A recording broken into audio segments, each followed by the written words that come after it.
ito yung aking ginawa, Boeing 747-400 Japanese Air Force po.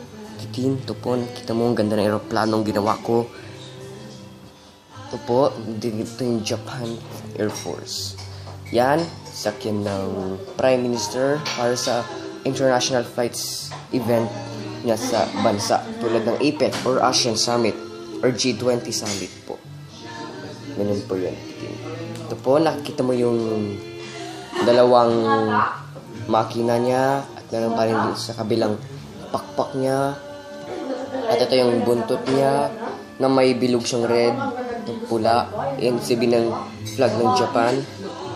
At meron pa rin dito sa may, ito po, sa may malapit sa pintuan, Japan na flag. At may marka siyang Japan. Ito po, titin, ang ganda ng eroplano ito. At ito yung nakatago yung mga gulong niya. At ito yung cockpit windows niya, turo ng kamay po. Double-decker plane po yung Boeing 747 at Airbus A380 po. At yan po yung aking latest.